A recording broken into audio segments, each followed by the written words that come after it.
Yes, ready, start. Sir, by this bill, some small relief is being intended to be provided to the judges of the Supreme Court and the High Court, and we do not have any objection in granting this relief and to the objects of the bill, unless, of course, the government intends to recruit henceforward judges from the military for manning the highest courts in this country and the states.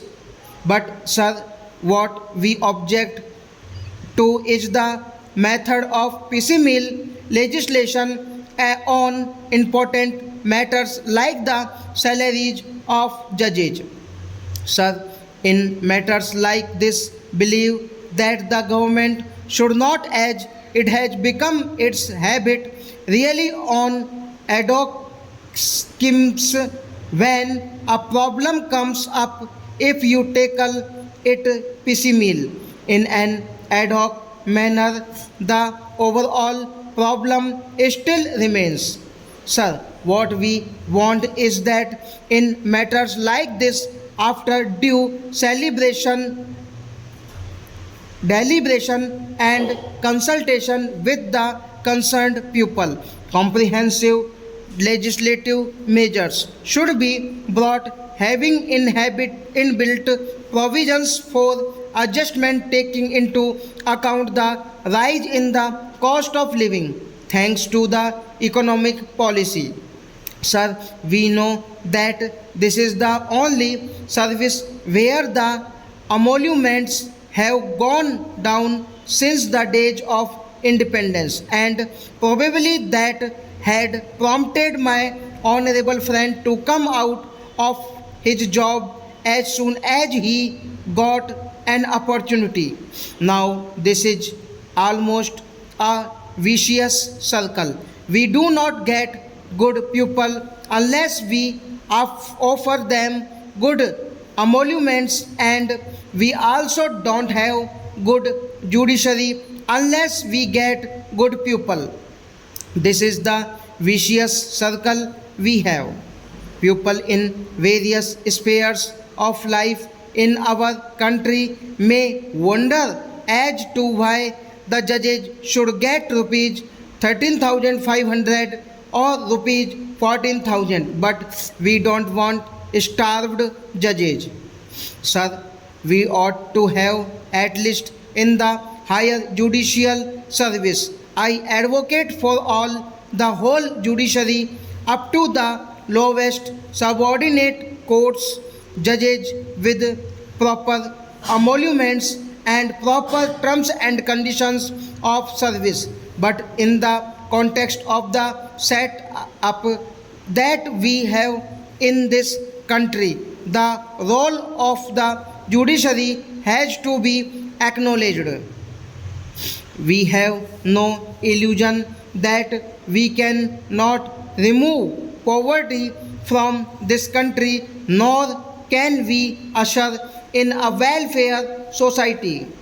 Only through the help of the judiciary, there are many deficiencies and weaknesses in our present judicial system.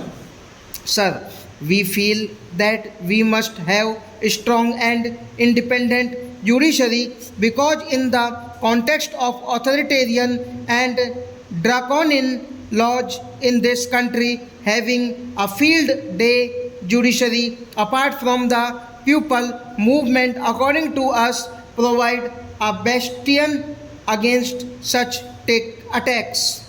That is why we want an independent and fearless judiciary to meet the challenges of the executive, which is always seeking to get more and more power. Draconian power for the matter, we have no doubt in the days to come when incompetence, the inefficiency and the malfunctioning of this government are more and more exposed, there will be greater and greater risk of more and more draconian and dictatorial powers being arrogated by this executive, otherwise they cannot govern. That is why within a few months of the coming into power of this government, we have found that black laws have been enacted, completely subverting the very basis of the constitutional setup. In this country, the role of the law is being thrown to the winds. That we find today is that the people are again being made targets of authoritarian powers and laws. In such cases, the pupil will be forced to take resources to the judiciary to meet the challenges of the executive. That is why we have seen the other day one of our esteemed colleague here was arrested under this infamous black ordinance. He had to go to the Supreme Court. When he went to the Supreme Court, this his release order was made, but he has taken up the challenge before the Supreme Court and now he has filed a petition. I hope he succeeds against this black ordinance. Therefore, although we have no illusion, we cannot afford in this country a weak judiciary or a judiciary which is not able to withstand the other influences which may be brought to bear up on them.